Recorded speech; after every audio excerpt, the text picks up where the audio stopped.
Hello everybody, it's Jess and welcome back or welcome to my channel if you are new here. Thank you so much for joining me today.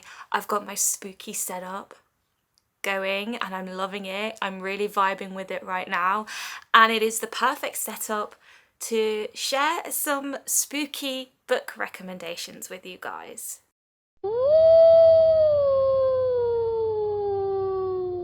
So spooky season is upon us and I am loving it so far. I always get really excited for this time of the year. You guys already know I am just a huge spooky lover and it's always great to talk about some of the spooky themed books that I have read in the past few years and books that I think you guys might enjoy. I have a list of 10 books here that I think you guys might like to read this month or on Halloween night. Some of them are horrors, some of them are thrillers, some of them are literary fiction, some of them are young adult. I've got a mixture of books here to recommend to you guys. So without further ado, we're just going to get straight into the list. So the first book that I'm going to recommend is a thriller and one of my favourite books that I've read this year so far, and that is Sundial by Catriona Ward. So last year I recommended The Last House on Needless Street to read for Spooky Month, and this book, I have to say, is just as spooky and it'll definitely get you in that mood. This is set predominantly in the Mojave Desert in this town called Sundial, or this house called Sundial, sorry. And we are following a woman called Rob. One of her daughters is acting very weird, so she takes her daughter off to Sundial, this place where she grew up, to try and reconnect with her, rebuild their relationship, find out what's going on. But we also learn about Rob's past and her relationship with her parents and her own sister. And it is very weird, but the setting of the Mojave Desert is wonderful. It's very isolating, it's very brooding.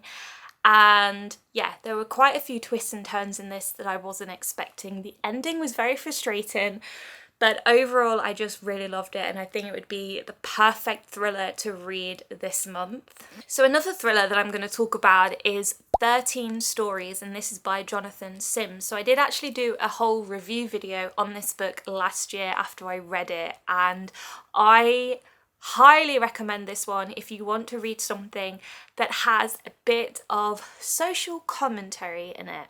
So 13 Stories is set in this building. We are following 13 characters, 13 residents who live in this building or work in this building or are associated with it in some way. So this book is quite clever because it is 13 short stories, but it is in 13-story building. So I liked the play on that title. I thought that was really clever, but basically, without going into too much detail that I spoil it for you, there is something not right with this apartment block. It is a very different take on the haunted house trope, and it talks a lot about the differences between the rich and the poor, the gentrification that's going on within this part of London. It's set in Tower Hamlets, which is one of the poorer parts of London, and it discusses how gentrification is happening there and how a lot of the people who live there normally are being pushed out by businessmen and property developers and people who have more money. And overall, I just really liked the tone of this book and I thought it was put together really well. There is one scene in particular that will always stick in my head. It was really fucking creepy and it just makes me shudder every time I think about it. I love the horror elements to it. I love that it was a little bit gory. I love that it was mysterious, and this is just one of those books that I'm going to be recommending to everyone for a very long time to come. It is raining very heavy right now. I don't know if you can hear that. Not gonna lie, this is the perfect atmosphere to be talking about spooky things. But anyway, moving on. We're going to talk about another book that is a literary thriller that also has some social commentary, and that is Reprieve by James Hunt Motson. So again, I did another review video on this. I will link it up here for you if you want to go and check it out. But this is about these people who go to compete in an escape room. It's set in this house in America. It's really well known. It's got a lot of dark history, and this guy has made it into an escape room. And we are following 3 characters who are again associated with this escape room in some way. Some of them are either contestants or a family member of the contestant or someone who works there. And I just really liked the atmosphere of this. I thought it was very mysterious. Again, I thought it was really well done. It was very tense, and it just had some really great moments. Again, it's got a lot of social commentary in it, talking about race, talking about the wealthy versus the poor and all of that. And I just love that aspect to it. I think it just added a whole other dimension to the story, and yeah, this one's not what I was expecting, but in a good way. And it's definitely a very character-driven story, and we do get into the characters' heads a lot more and figuring out why they do what they do. So if you love character-driven stories and if you love horrors that have that social commentary, this is a book for you. Next, we're going to talk about Night Bitch, and this is by Rachel Yoder. And honestly, this wasn't one of my favourite books. I did enjoy it. I gave it 3 stars, but I think this would be really good for people who want something that's light on the spooky side of things, you know. It's not gory, it's not graphic, it's not terrifying anyway, but it has those underlying elements of foreboding within the writing, and the writing is definitely what makes this book what it is. It is really beautiful writing. This is about a woman who one night wakes up and she has this sudden craving to eat meat, and she finds like a patch of hair on her neck, and she is convinced that she is turning into a werewolf. She is a new mother, so she has a lot of things going on. She's trying to deal with the stresses of motherhood and also being a wife and trying to fit in into that world, into the society. Yeah, I thought it was a really good exploration of new motherhood, what it's like, of femininity as well, of trying to find your place in the world. I really enjoyed this. This was a very quick read for me. I read it within less than 24 hours, and it's just something a little bit different, and it's something quite fun, and it is very speculative as well. It does leave you questioning some things, and it's kind of open to your interpretation, but I think some of you might enjoy it. So another book that I'm going to talk about is This Monstrous Thing. This is by Mackenzie Lee. So I feel like I might have recommended this book before. I read this quite a few years ago now, but this is one that has still stuck with me ever since I read it. I really enjoyed it. It is a retelling of the classic Frankenstein, and this has steampunk vibes. So if you like steampunk themed stuff set in the Victorian era, you are bound to love this one. We are following a boy, or a young man, sorry, called Alasdair. His brother has died, and so he sets it upon himself to bring Oliver back from the dead. And he's made from like clockwork parts and stuff, and it's kind of like exploring their relationship, and it features Mary Shelley, and this is set during a time when Frankenstein had just been released, so there was all of this hype around that and people thinking about monsters and things, and I just thought this book was so much fun, and the vibes, oh my gosh, the atmosphere in this book is just amazing, and it's definitely perfect for this time of the year. I promise you it is really good. Go and read it if you haven't. It's just something it's just fun. Next up, we have The Deathless Girls. This is by Kieran Millward Hargrave, and this is another take on a classic, or rather it's inspired by a classic. This is inspired by Dracula, and more specifically, The Brides of Dracula.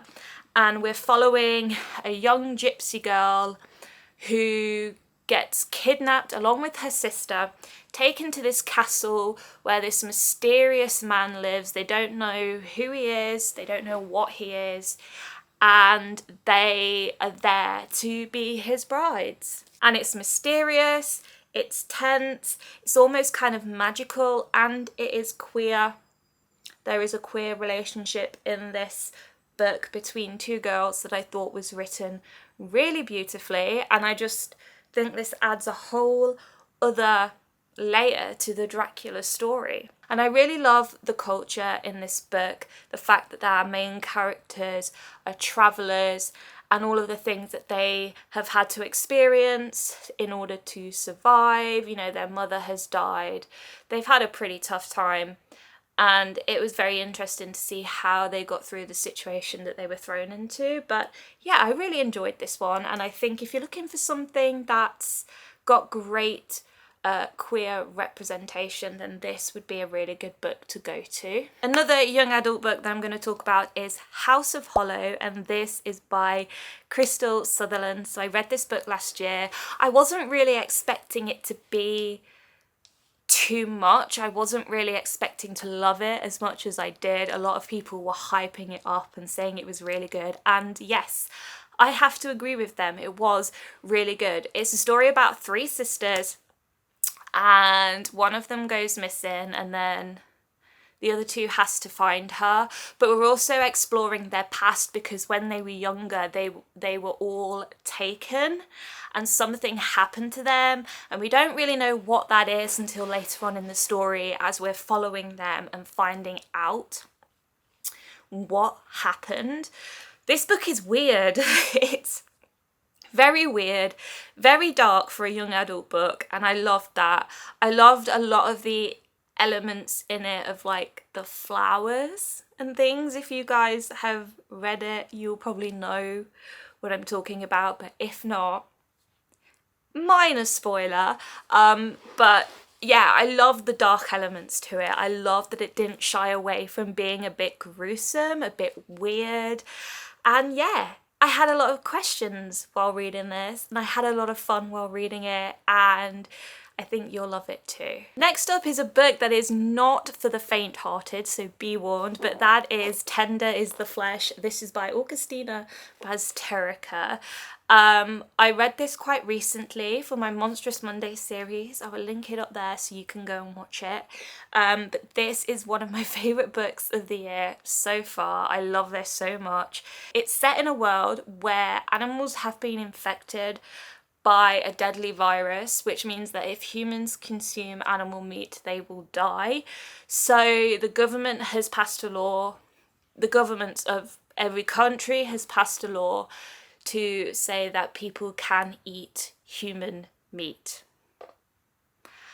And we're following this guy who works in a facility where they slaughter humans, and he is gifted this young woman to do with as he pleases, to sell her or whatever, and he develops a relationship with her, and it's very interesting. There are two parts to this story.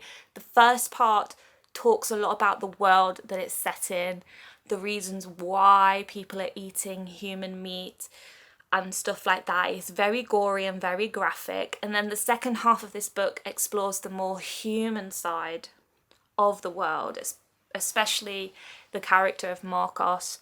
We get inside his head, we learn more things about him, we see the conflicted emotions within him about what he's doing, what's right, what's wrong. It has very interesting topics of conversation in this book, and it's definitely one that has left me thinking, and I think a lot of people should read it. But again, be warned, because it's not for the faint-hearted. Okay, next up is another book that isn't for the faint-hearted, and that is 1984 by George Orwell, a classic dystopian novel that came out in the 40s, and wow, I was blown away by this. I remember reading it a little bit when I was younger, and I never was really into it. I didn't understand it because my brain it just wasn't as developed as it is now. But I read it again this year and I absolutely loved it. And I loved the horror elements in this book. It was just so surprising and just so delightfully graphic and horrifying. The stuff of nightmares, and yeah, I can't recommend this one enough. This is set in a dystopian world in 1984. We're following this guy who works for the government. It's basically a world where everybody is being surveyed. You know, you have to think a certain way, you have to act a certain way.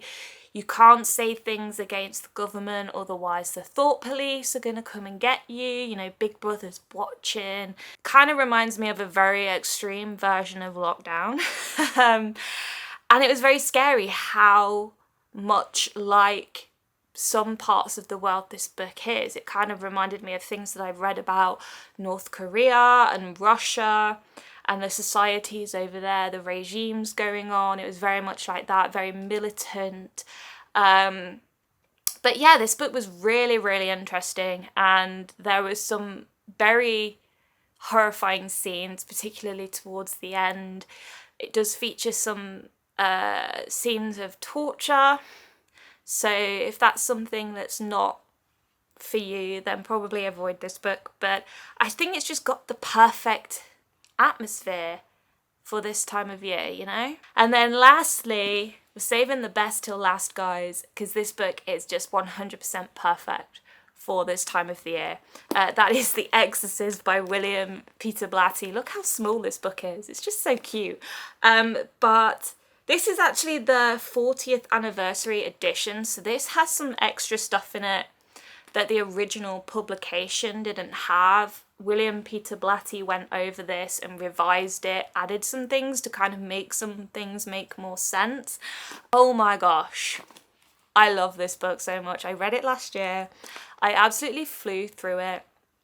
This features a story about a young girl whose mother thinks she is possessed, so she hires this priest to come and perform an exorcism. And it's so weird, it's so creepy.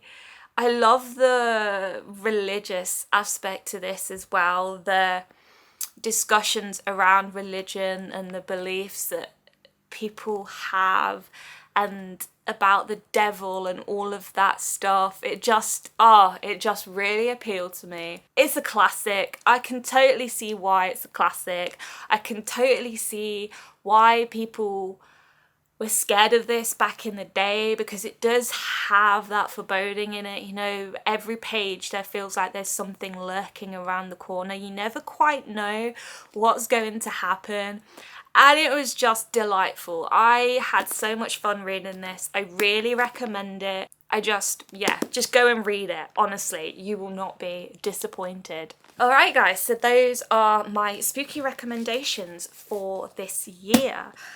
Please feel free to let me know if you've read any of the books that I have talked about in today's video and what you thought of them, whether you agree with me or not. Also, feel free to leave your own spooky recommendations down in the comments as well. I always love to check out new stuff, see what you guys have been enjoying.